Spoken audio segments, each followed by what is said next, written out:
I woke to a damp chill spreading from my hip down my thigh. For a split second of hazy confusion, I thought I'd wet the bed after drinking too much water. Then my hand touched the wet patch, and under the dim yellow glow of the bedside lamp, it smeared dark red across white sheets like wine spilled over fresh snow. My throat tightened. "Damon," I called my husband, my voice hoarse as if I had just fallen out of a nightmare. "Damon, I'm bleeding." He stirred, his soft, messy hair falling over his forehead, eyes still clouded from sleep. I pulled the blanket down to show him. His face turned pale in an instant. "Oh God," he breathed, then sprang up, reaching for the jeans draped over the chair. "All right, stay calm. Can you stand?" "I'll grab the keys. We'll go to the hospital." Cramp seized my lower abdomen, sharp as a knife twisting deep inside. I doubled over, gripping the mattress edge, swallowing back a moan. I can try," I said, though my legs were trembling. In my head, only one sentence repeated like a broken prayer. "Baby, please be safe. Please hold on to me." On the wall, the clock ticked steadily. 2:17. That silence suddenly felt loud. Damon's phone buzzed. The shrill sound ripped the thin air apart. He glanced at the screen. In that moment, a cold flicker crossed his eyes so quick that if I didn't know him, I might have thought I imagined it. "It's Mom," he answered. "Mom, what's wrong?" Through the speaker, Selena Crane's voice cracked, sharp and jagged like glass scraping glass. I couldn't make out the words, just the broken fragments of panic. "Chest can't breathe pain, Damon." My hand clutched the bed frame until my knuckles whitened. "Damon," I called, "the baby, we have to go now." He took 2 steps toward me, eyes still fixed on the voice at the other end. "Mom, did you call 911 yet?"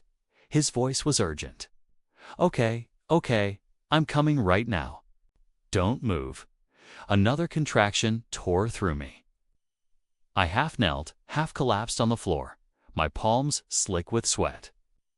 "Damon!" I screamed this time, no longer holding back. "I'm losing blood." He stood at the doorway, keys already in hand. His back blocked part of the light, casting a long shadow between me and the way out. I saw his shoulders sag slightly, saw his eyes blink once, like a man about to change his mind. My baby's life hung by a thread, and I waited for him to grasp it. "Call an ambulance," he said, without turning. "I'll stop by Mom's and then head to the hospital." The door slammed. That sound struck the room like a venomous exclamation point. I sat frozen for a few seconds, listening to the engine roar, tires crunching down the slope. My mind was so hollow that the pain became painfully clear. Like the white glare of a neon light, cold and merciless. I dragged myself to the vanity where my phone lay. The screen lit up, showing the emergency number. My finger trembled. "The dispatchers?" "Calm." Steady voice was like an invisible hand resting gently on my shoulder. "Please describe the situation. Location, duration, amount of bleeding 26 weeks, I whispered. Heavy bleeding contractions my husband didn't. I stopped, swallowed, my throat dry as sand. "I'm at 41A Renfield Road. The door's open, an ambulance is on its way. Lie on your left side, use padding, don't drive yourself. Stay calm." "Stay calm." I repeated it like someone relearning language. I pulled a white towel from the bathroom and placed it beneath me. The mirror reflected my shaking figure, swollen belly, nightdress soaked in blood at the hem. My mind flashed to the pale yellow nursery at the end of the hall, the room we had just painted that afternoon, the smell of fresh paint still clinging to my fingertips. Damon had stood behind me, chin resting on my shoulder, both of us admiring. The crib not yet assembled. He had said, "Perfect," and I had believed him. The doorbell rang. Two paramedics in uniform wheeled in a gurney, their movements efficient, their eyes professional. One knelt beside me, speaking slowly. "Camille." "Lowry, I'm Nathan. Look at me. I'm going to check your blood pressure, okay?" I nodded. They worked as if repairing a fragile clock, checking pulse, attaching electrodes, testing reflexes. The female medic murmured steadily, "We're taking you to St. Matthews. They have an excellent NICU. Your baby will be monitored right away. Can you hear my baby's heartbeat?" I blurted, the questions spilling out before thought. "Please, tell me something." "On the way, we'll monitor the fetal heart," she said, her hand pressing mine gently for a moment. "Breathe with me." 1, 2, 3 outside, the sky was pitch black. The maples shuddered in the wind, leaves scattering across the pavement like hurried letters. They wheeled me down the hall past the wedding portrait on the wall, me smiling. So carefree, Damon looking at me with deep blue eyes. In that photo, Selena sat in the front row, smiling like a gracious mother. I turned my face away.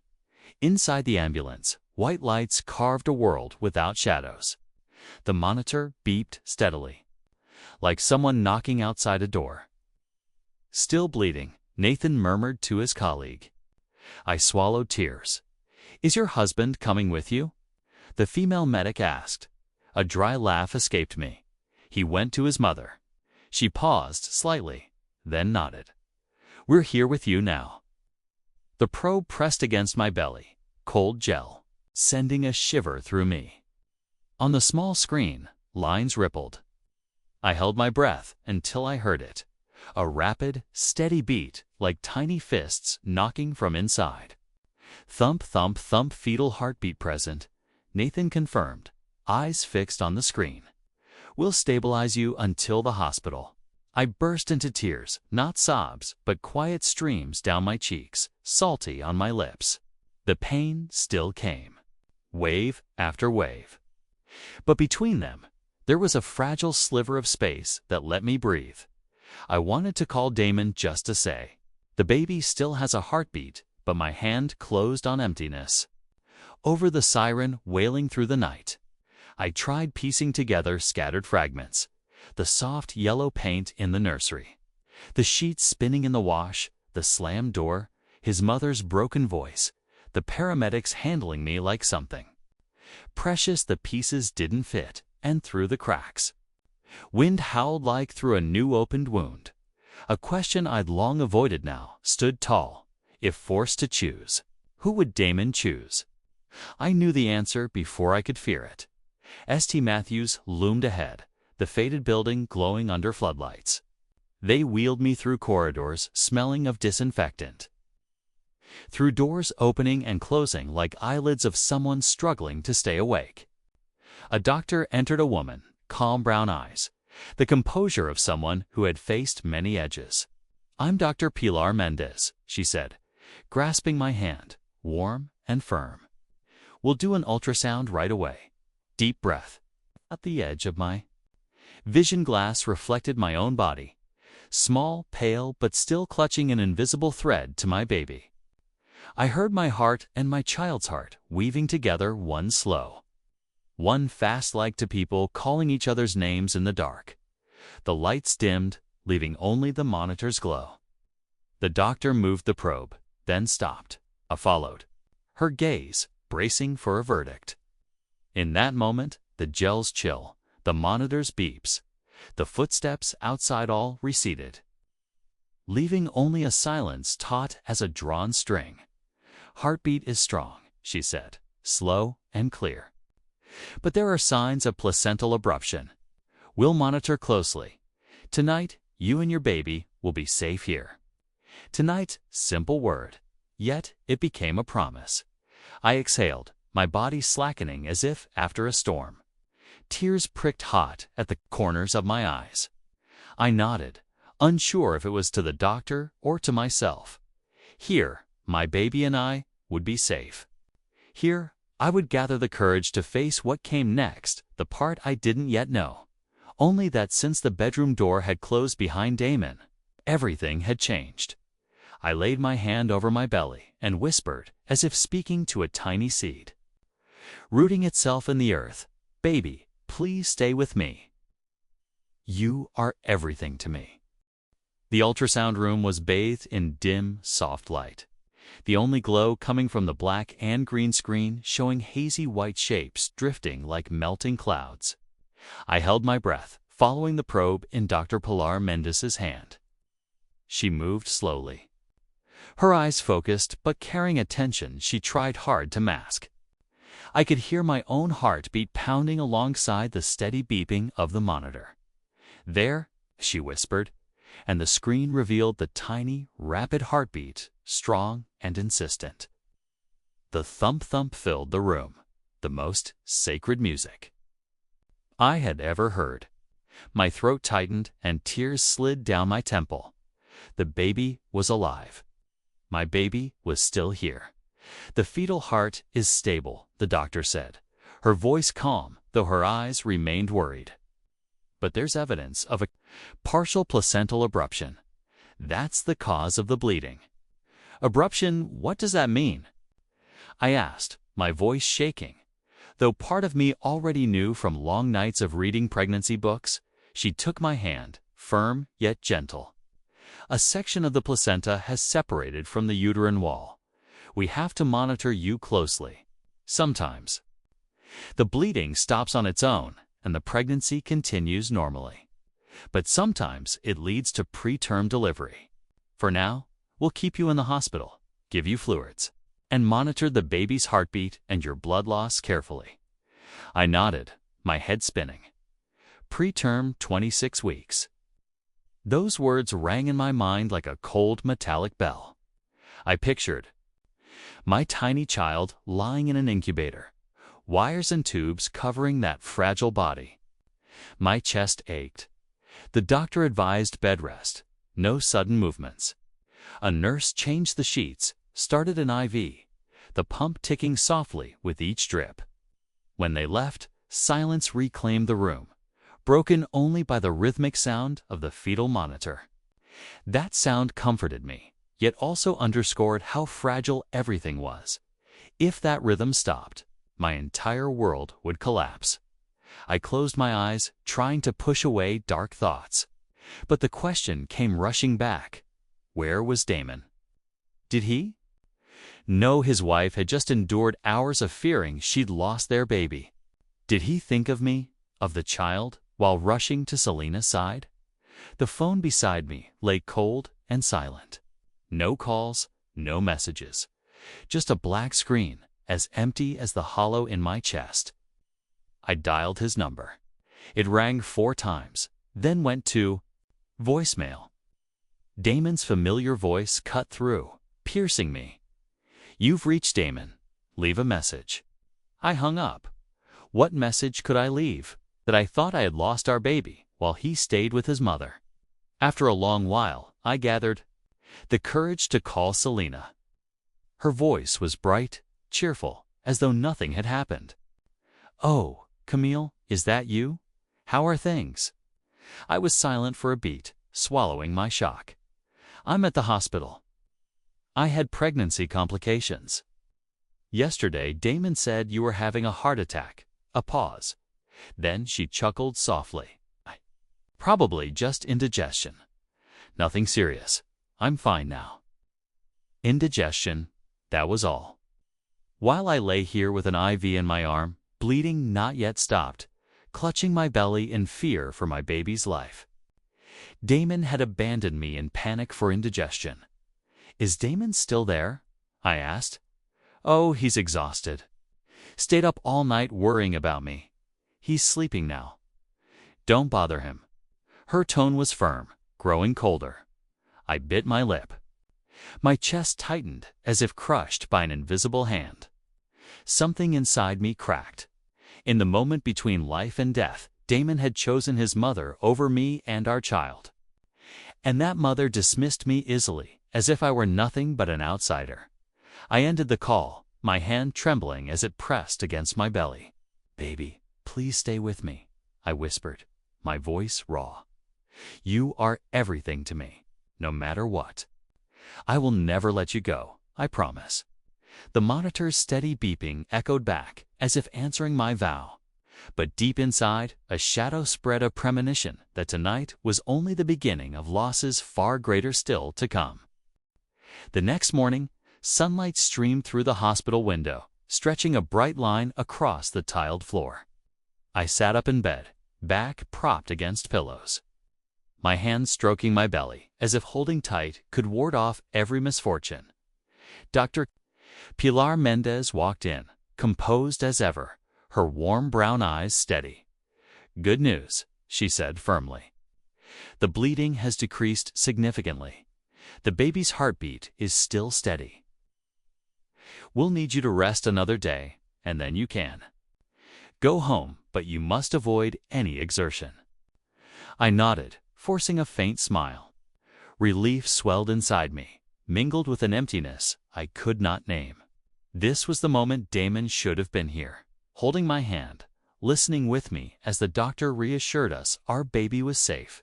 But the empty chair beside me sat in silence, cold and unyielding. At noon, the nurse brought in a tray of food and asked softly, "Your husband hasn't visited yet?"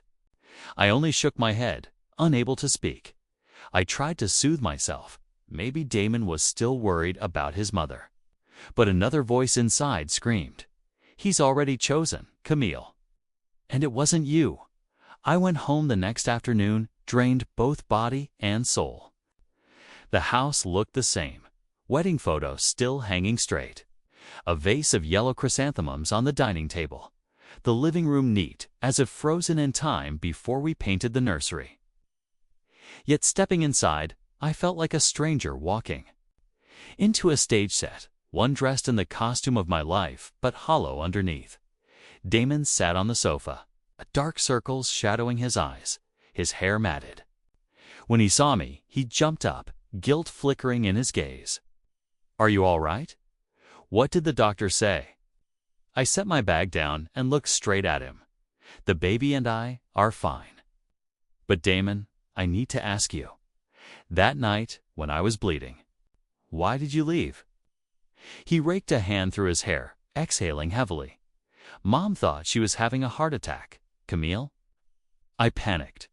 She's been alone her whole life. I just couldn't. I cut in, my throat tightening. "And what about me? I was lying in bed, bleeding, begging you. Our baby was in danger, but you turned your back. Damon, I needed you more than ever in that moment." He stepped closer, reaching for my shoulder, but I pulled back. "I'm sorry. I thought you were strong, that you'd be all right. But Mom is fragile, vulnerable." A bitter laugh escaped. "Me? Strong? Damon, do you know I thought I lost our baby?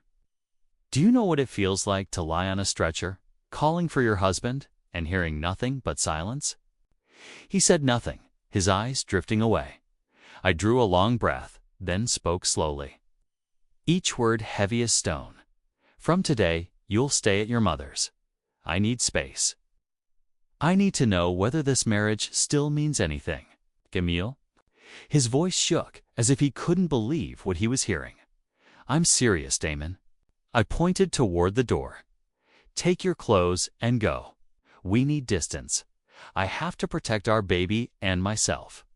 That night, I lay in the large bed, the room suddenly too vast, the silence so sharp I could hear my own heartbeat. I turned toward the other side, the place Damon used to sleep. Empty. I remembered the afternoon we painted the nursery, the yellow walls glowing in the sun. He had wrapped his arms around me from behind, whispering, "Perfect, just like you." At the time, I believed him. But now, that memory replayed like a cruel illusion, a painted backdrop hiding the widening gulf between us. I rested my hand on my belly, feeling the fragile life clinging within me. My baby was the only reason I hadn't collapsed. In the darkness, I whispered, "Baby, please stay with me. You are everything to me. I promise, no one will take you away." Yet deep down, I knew the boundary had already been drawn. Damon had chosen Selena. And if he continued crossing that line, I would have to stand on my own alone. On the third morning after my discharge, I sat at the kitchen table with a cup of cold tea, my laptop open to the bank's website. I meant to transfer the remaining hospital fees, not a large sum, but one that needed to be paid immediately. My fingers typed in the familiar password. The screen spun, then displayed the chilling message. Account temporarily restricted. Please contact your branch. I tried again. Wrong. Once more. Still the same. Sweat pricked at my temples. Switched to the credit card.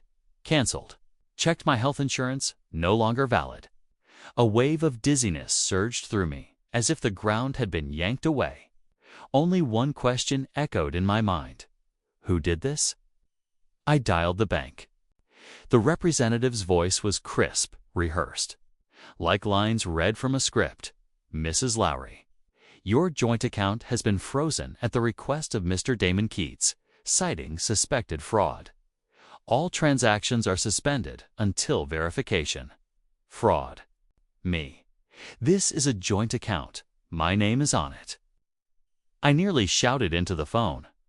I'm sorry, ma'am. I cannot provide further details, but the funds have been transferred into a new account under Mr. Damon Keats and Mrs. Selena Keats. I went numb. Selena Keats. She had always gone by Crane, never once taking her husband's name. Why was her name now linked to Damon's in a joint account? That's impossible, I whispered. But the employee repeated firmly, you may. File a fraud investigation request directly at the branch. I hung up, my hands trembling, eyes locked on the screen. I checked my separate savings account from before the marriage, only a few $100s left. It's just enough for groceries for a week. Everything else was gone. That afternoon, Damon walked into the house, still wearing yesterday's clothes, his shirt wrinkled, tie hanging loose. I waited in the living room, clutching the printed bank notice. Damon, what is this? I held the papers up, my voice sharp. He frowned, as if I were overreacting. I'm just protecting our assets, Camille. You said you wanted distance. Wanted me out of the house. I can't let you drain our accounts when you're emotionally unstable. My chest constricted, my mouth hung open. Emotionally unstable. I nearly lost our baby, and this is what I come home to my husband, freezing every account, canceling insurance, leaving me with nothing. I have to think about the future, he said, his tone eerily calm. Mom agrees. You need rest. Stop worrying about money. A bitter laugh tore out of me. Stop worrying. What about hospital bills? Medicine? Food? What am I supposed to live on, Damonair? He didn't answer, only looked at me with something like pity. You're overreacting, Adi. This is for the baby, Camille. Don't you see? His words stabbed like a knife in a wound still raw. I held, my stomach overwhelmed by rage and humiliation. No, I whispered, voice breaking. This isn't for the baby. This is for your mother. She wants me erased from your life. Damon turned away, hesitation flickering in his eyes, but then he walked out, the door slamming like a final sentence. That night, I opened the cabinet to retrieve important documents. Birth certificate, insurance papers, marriage license. But the safe was empty. Everything gone. I collapsed onto the floor, back against the open cabinet, breath ragged. A shiver ran through me. Finances, identity, every piece of paper that proved I existed, stripped away. It was as if someone was erasing Camille Lowry from this life altogether, in the house that had once been warm. I suddenly felt like a stranger wandering onto a stage, while the true director Selena pulled every string from behind the curtain. I placed my hand on my belly, closed my eyes, and whispered through tears, Baby, please stay with me. You are everything to me. We will fight against them all, even if it's just the two of us. I sat in the armchair in the living room, the yellow light casting a lonely halo. On the table lay the printed bank statements, the notices of canceled insurance, and the blank sheet from the emptied safe evidence that I had lost everything that once belonged to me. The feeling of being stripped bare from my own life left me furious and desperate. Yet in the midst of that despair, a thought struck. If Damon and Selena had gone this far, surely this wasn't the first time. I opened the laptop, fingers trembling as I typed each line of search. Selena Crane, 3 marriages. I had heard her tell the stories, but she always said her first husband died in an accident. The second from heart disease, the last passed peacefully in his sleep. Tales told in calm tones, sometimes even tinged with pride, as if her resilience was proof of strength. But the results on the screen froze my blood. Her second husband, Elliot Max, had died after a fall down the stairs. It was ruled accidental. Yet old newspaper reports mentioned neighbors hearing a loud argument. Her third husband, Antonio Edward, died at 43 of sudden cardiac arrest, though his medical records listed no heart condition. The first husband had indeed died in a car crash, but the file noted, cause of skid undetermined. 3 deaths. 3 endings too neat, too convenient for one woman. My hand pressed against my belly, my palms ice cold. I searched further. The women who had been in Damon's life before me names I vaguely recalled from his stories or glimpsed in old photos. One name glared back. Valerie Braden. She had dated Damon for nearly 2 years. According to news reports, Valerie died of sleeping pill overdose suicide. The timing? Just 3 months before Damon met me. I swallowed hard, heart pounding. I dug deeper. Amanda Foster killed in a late-night car accident, no witnesses. Lisa Park died in a house fire, reported as electrical malfunction. The common thread. Each had been introduced to Selena. And afterward, each was gone. I shoved the chair back, retreating as if the computer screen had exploded. The room suddenly felt small, suffocating. A cold pulse thudded in my chest. Anyone who entered Damon's life and threatened the mother-son bond was eliminated. The ticking clock echoed, reminding me every minute was precious. I needed proof. I needed the truth. The clearer the truth became, the more I realized my baby and I were sinking into a vortex of danger. Night fell. I dared not switch off the lights. I sat beside the unassembled crib in the nursery, running my hand along the fresh yellow paint, its sharp scent still lingering. Yellow had once been the color of hope. Now it glared too bright. A warning that I could be next on Selena's list. A gust of wind slipped through the window crack, rustling the leaves outside. I shivered. In that fragile darkness, I could hear my own heartbeat and the hum of the computer still glowing with obituary records. All the signs pointed to one person, Selena Crane.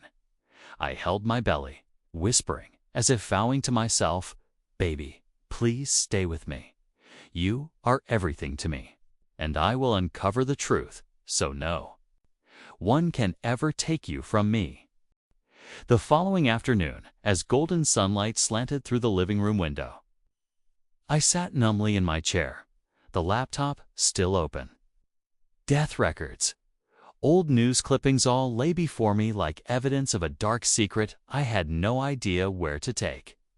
In the silent house, the clock ticked unevenly. Every second felt like a knife carving deeper into my fear. If Selena had done all of that before, would she stop at me?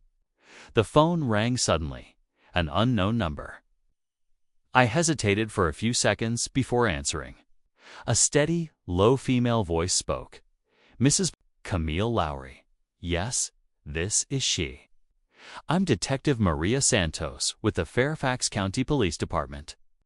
I need to meet with you regarding a matter concerning your husband and Mrs. Selena Crane. My blood turned cold. What matter? I can't discuss this over the phone.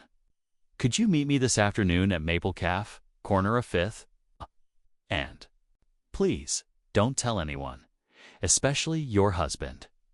I bit my lip, hand tightening on the phone.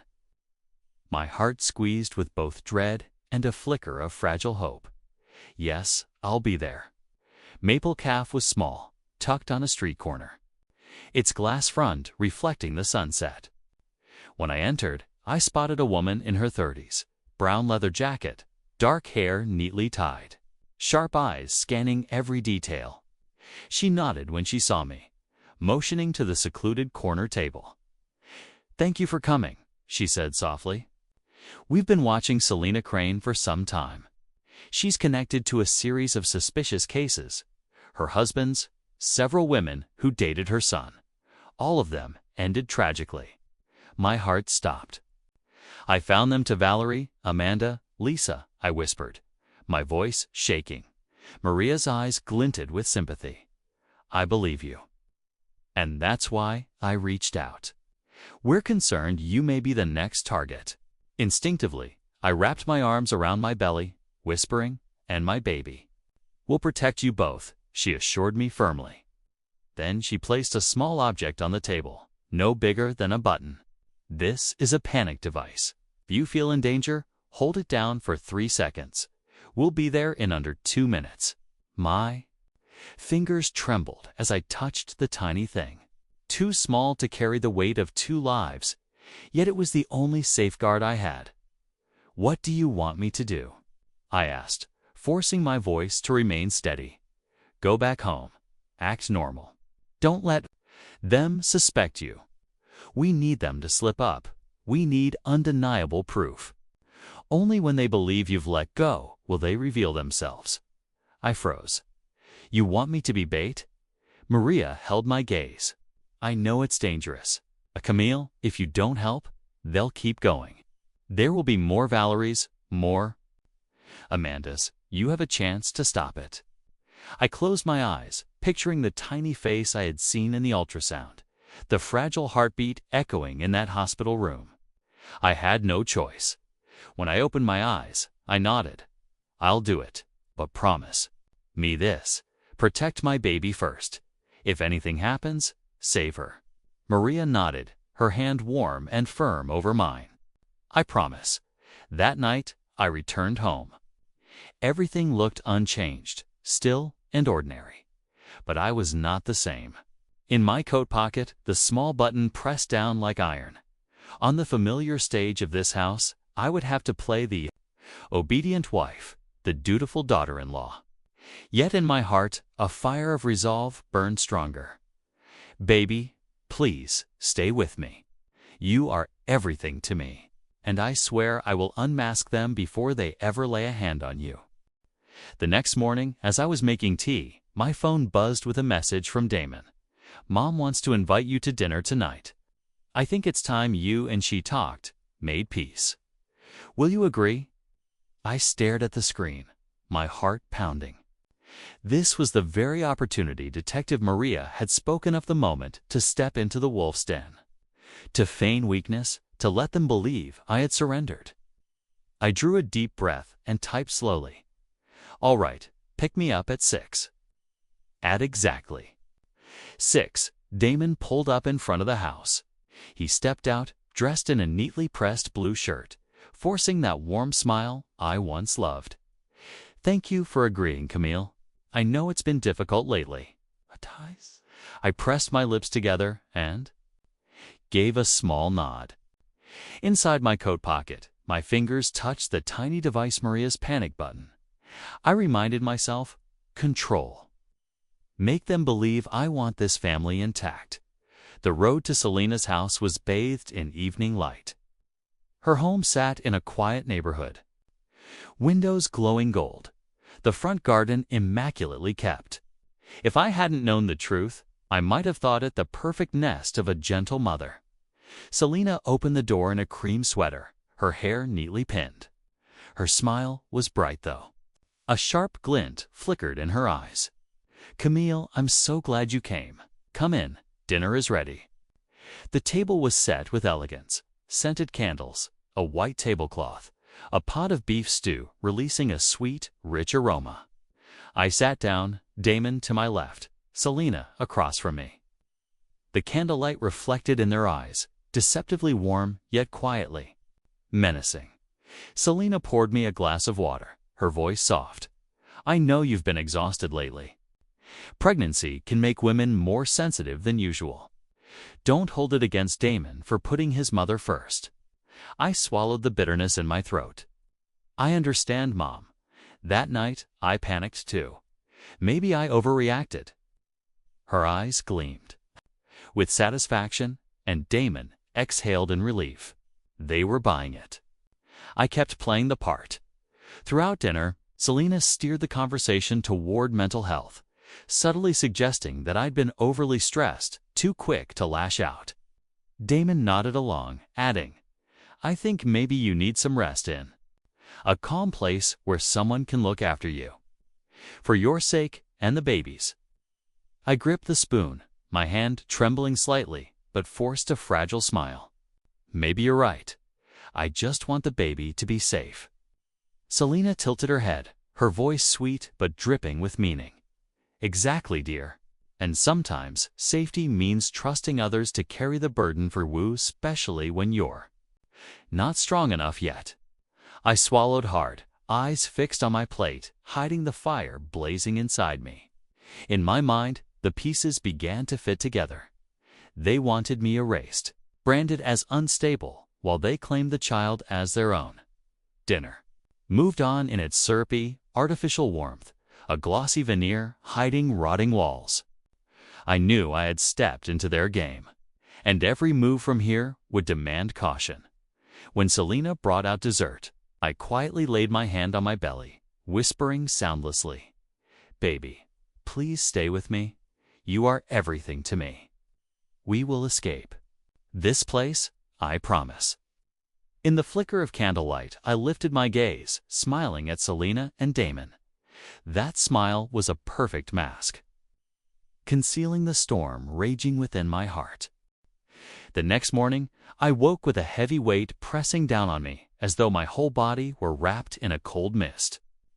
The dinner at Selena's still clung to my mind, the sweet words laced with calculation. Damon's evasive eyes, and the terrifying calm of a woman who always knew she was in control of the game. I poured myself a glass of water, fighting the nausea that came from sheer stress. The phone rang. Damon. I hesitated for a second, then answered. Camille, Mom, and I talked. We think you should see a specialist. A quiet place, somewhere you can rest and stabilize. His voice carried a veneer of concern, but all I heard was command. You mean lock me in a psychiatric facility? I asked flatly. Don't say that, he quickly objected. It's for you and the baby. You've been under so much stress. You need support. I've already spoken with Serenity Hills. They have a room available. Excellent doctors. I gripped the phone so tightly my knuckles whitened. Serenity Hills. The very name Maria had warned me about. Everything was unfolding exactly according to their script. I don't need it. My voice was firm. Then I hung up. That afternoon, an envelope slid under the door. Inside was a copy of documents, application for involuntary commitment bearing my forged signature. Along with it, a doctored audio clip, my voice crying, saying, I can't take this anymore. I just want to disappear. I recognized it immediately. That night Damon had left me. I had cried in despair. But now it had been twisted into evidence against me. I collapsed onto the floor, my hands trembling. This was no longer a game. They intended to take me away tomorrow. In that moment of panic, I remembered Detective Maria's words. Let them think their plan is working. We'll be watching. I grabbed my phone and typed a short message. They're planning to take me. Serenity Hills. Tomorrow. A reply came within a minute. Received. Stay calm. We'll be there. That evening, Damon arrived, his face pale, but his eyes resolute. Selena followed, her hand resting on her son's shoulder, her voice sugar-sweet. "Camille, I know you're scared, but that place will help you. The doctor is ready to admit you." I pressed my lips together, swallowing fury, forcing a faint smile. "If that's what you and your mother believe is best for me and the baby, then I'll go." Selena's smile bloomed triumphant. Damon sighed in relief. Meanwhile, in my coat pocket, my hand clenched around the panic button. With a single press, their entire performance would be exposed. That night, I lay in bed, staring at the ceiling, unable to sleep. Into the darkness, I whispered, "Baby, please stay with me. You are everything to me. No matter what happens tomorrow, I will protect you."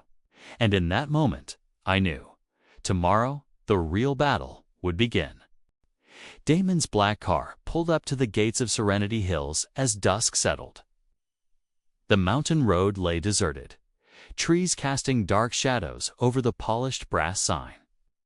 Center for Psychological Treatment and Maternity Care. Humane in words. But to me, it looked like nothing more than a prison painted white. Damon walked around to open the door for me, his voice dripping with false gentleness. "Come on, Camille.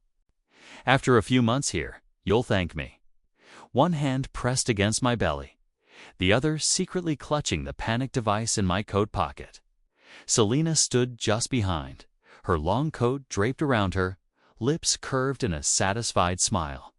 "You'll be cared for in the best place," she whispered, low enough for only me. "And the baby will grow up safe in the arms of her true grandmother." The words froze my blood. But I bowed my head, feigning submission, and followed them. The center's doors opened, fluorescent light spilling coldly onto pristine tiles. The stench of disinfectant made me gag. A nurse stepped forward, clipboard in hand. "Patient Lowry." I opened my mouth to answer, but Damon cut in quickly. "Yes, this is my wife. She needs urgent psychological care. She's been paranoid and suicidal." I snapped toward him, eyes wide. "You're lying?" But the nurse only nodded, as though she'd heard this script countless times before. In that split second, I knew. Act now or lose everything. Inside my coat, I squeezed the panic device and pressed it down for 3 long seconds. A faint vibration buzzed the signal sent. Selena leaned toward Damon, whispering, "Hurry, sign the papers. Don't give her time to change her mind." Damon pulled out a pen, his signature sliding across the form like a death sentence. My heart pounded against my ribs. A part of me trembled. Would the police make it in time? Or would I be dragged inside, the doors slamming shut, disappearing from the world forever? Just as the nurse extended her hand, "Please come with us," sirens wailed outside, splitting the night apart. Red and blue lights flashed against the white walls. Police. Put the paperwork down. The doors burst open. Detective Maria Santos charged in, gun drawn, eyes sharp as blades. "Selena Crane, Damon Keats, you are under arrest for conspiracy and attempted homicide." Damon's face drained of color, the pen slipping from his hand. Selena, however, tried to hold her composure, her voice haughty. "You have no proof." Maria raised the recorder in her hand, voice firm. "We have everything. Your threats, the doctored audio, and the plan to force Camille's commitment. Tonight, your performance ends." Selena faltered, but then hatred flared in her eyes. From her handbag, she pulled a small gun and aimed it straight at me. "No one takes my child from me." The world froze in that instant. Damon shouted, "Mom, don't," but it was too late. A gunshot cracked through the air. I shut my eyes, instinctively shielding my belly. But instead of searing pain, I heard shouts, "Drop the weapon." Then another shot rang out. Selena's gun clattered to the floor. When I opened my eyes, she was pinned to the ground, handcuffed, her face twisted with rage. Damon, too, was restrained, his voice breaking as he cried out, "Camille, I didn't mean it. I did everything. For you." I stood motionless, tears spilling down my face, one trembling hand stroking my belly. In my mind, the memory of that hospital heartbeat echoed, reminding me, the baby was still here. My baby had stayed. Maria came to me, resting a firm hand on my shoulder. "It's over. You and your child are safe now. They can't hurt you anymore." Through the trembling, I whispered to the life inside me, "Baby, please stay with me. You are everything to me. And now we are free." The courtroom was packed. Morning light streamed through the tall windows, falling across the heavy wooden benches. I sat in the front row, my belly round and full, my baby only weeks away from entering the world. My hand gently stroked the curve, sending a silent reassurance. "I'm here. We are safe." Before the bench, Selena wore the orange of prison garb, still arrogant, her spine straight like someone who had never known defeat. Damon sat beside her, wrists shackled, his face gaunt, his eyes refusing to meet mine. The judge's gavel struck. The court, having reviewed all evidence, testimony, and recordings, finds Selena Crane guilty of multiple counts of first-degree murder, conspiracy to commit murder, and financial abuse. She is sentenced to life imprisonment without parole. Gasps rippled across the room. Selena's lips curled into a thin smile, her gaze sweeping toward me, sharp as a blade. But for the first time, I caught a flicker of tremor in her eyes, though her iron wall had finally cracked. The judge turned to Damon. "Damon Keats, you are found guilty of conspiracy, financial abuse, and psychological coercion. Your sentence is 25 years in prison." Damon bowed his head. Just once, he lifted his eyes to me, wet and desperate, his voice hoarse. "Camille, forgive me." I pressed my palm firmly to my belly. No words escaped. Forgive. When he had left me to face death alone, when he had nearly allowed our child to be stolen? No. Forgiveness would only be a flimsy bandage over a wound carved down to the bone. When the court adjourned, Detective Maria stepped to my side, her stern face softened with a warm smile. "You did well, Camille. Without your courage, our team could never have gathered enough evidence to bring them down." I gave a slight nod, my gaze drifting to the window where sunlight spilled freely. I only thought of my baby. If I fell, who would protect her? "And you did protect her," Maria said firmly. "1 month later, in a modest apartment in the heart of the city, I cradled my baby girl in my arms. Her tiny cries filled the air, soft but enough to chase away the emptiness that had haunted me through countless nights. I named her Ilara Hope, Ilara, name I had once dreamed of as a young girl. And hope, because hope was the light that had pulled me back from the abyss. The apartment had no expensive furniture, no yellow walls. Damon once chose for the nursery. But every corner was mine, built from sweat, resilience, and the love I poured into Leo. I opened the window and inhaled deeply. Outside, traffic roared. Life surged forward, and I at last was part of it again. No more chains from Selena. No more betrayal from Damon. Only me and my child. More than enough. I kissed Ilara's forehead, whispering with love and fierce resolve, "Baby, please stay with me. You are everything to me. And from today, we will live a new life. Life truly free." Perhaps the most chilling part of this story is not only Damon's betrayal or Selena's cruelty, but the reminder that sometimes the people we trust most are the very ones who hurt us the deepest. And yet, from that darkness, Camille proved an undeniable truth.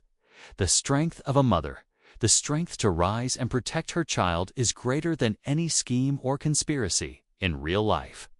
Maybe you, too, have faced betrayal, been hurt by family, or felt abandoned at the very moment you needed someone most. But remember this: you are not alone. Just like Camille, you always have the right to step back into the light, to protect yourself and the ones you love. Thank you for staying with Snail Story. If today's story touched you, leave a comment and share your own experience. And don't forget to like and subscribe so that each week we can continue to share more everyday stories powerful enough to move the heart.